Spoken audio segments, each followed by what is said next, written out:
Good afternoon. This is Chris Robinson, Robinson Ag Marketing, with today's post-close grain and livestock comment. Quiet day. I think the biggest news that came across the wire is that both corn and beans are at the best condition we've had in 9 years. The weather is non-threatening. It's cooler and drier, and just like everything else in life, the bull needs to be fed every day. We had a pretty good 25-cent bounce in corn. We gave back a little bit of it here today. These corn had another uh, a slightly lower day, down 2 3/4 cents, or 409 and a half.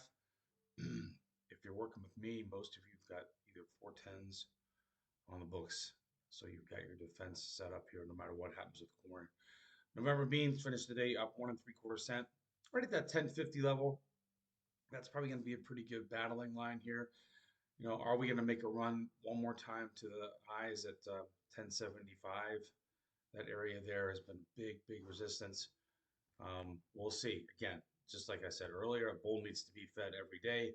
We do know that the funds are no longer short beans, so that's a big reason we had the 80-cent rally. Um, we had our high the other day at 1062 3/4, which was last Thursday. So a little bit of a pullback from there. But again, the number that matters the most for everybody is 1074 and a half, 1074 3/4.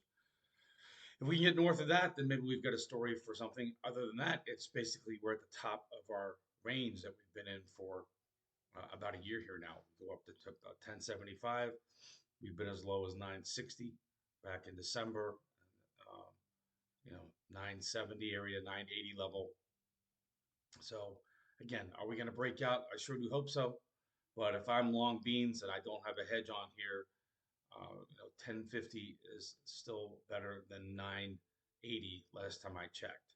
So take advantage of it, get something on, especially if you're going to store beans. A lot of guys are looking at storing beans this year, trying to look for better basis, which is probably going to show up in February or March. The summer Chicago wheat finished the day up 2 cents at 531 3/4. Again, these wheats seriously trying to just hold a bottom in here after hitting contract lows at 517 1/4. That's the only number that matters for December Chicago wheat.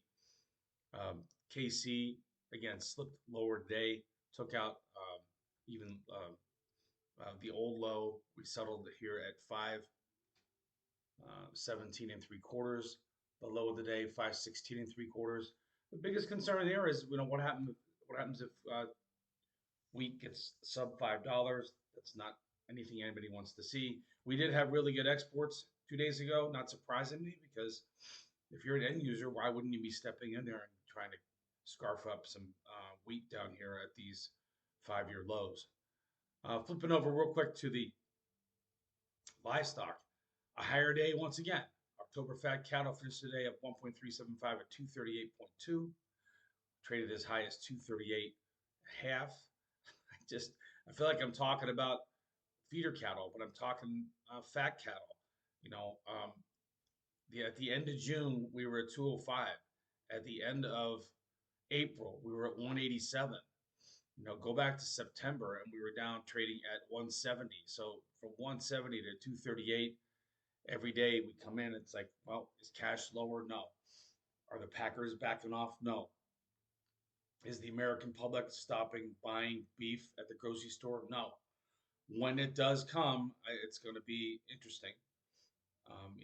We can have a big correction, still be in a bull market in cattle. So if I'm a producer, I'm not guessing the top. I am making sure that I'm ratcheting up my floor every time I can. If I can spend $1 and move my floor up 6 or 7, that's what I would do using puts.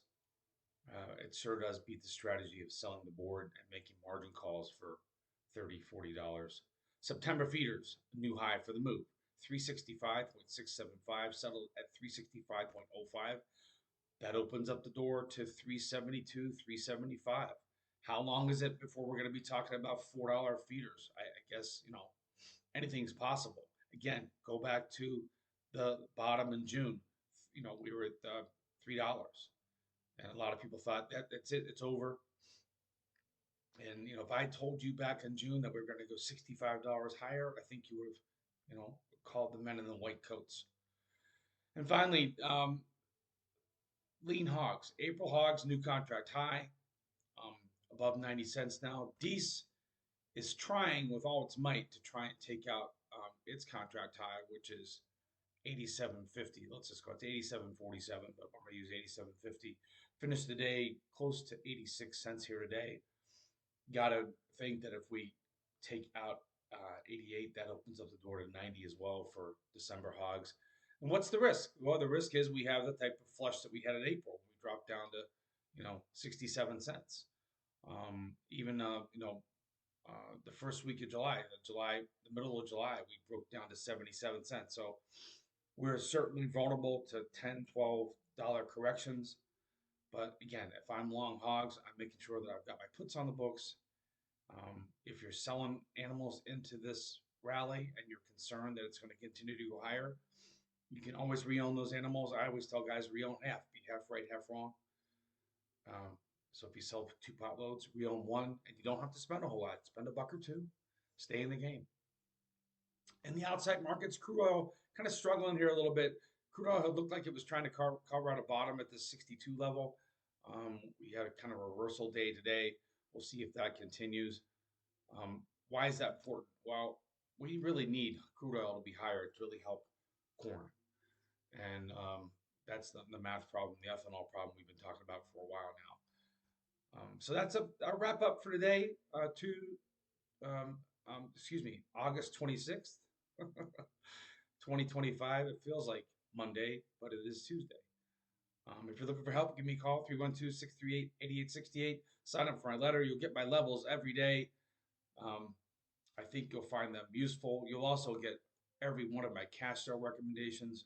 We are looking at making some cash sales here if we hit our targets in November beans. This is Chris Robinson. Have a great day.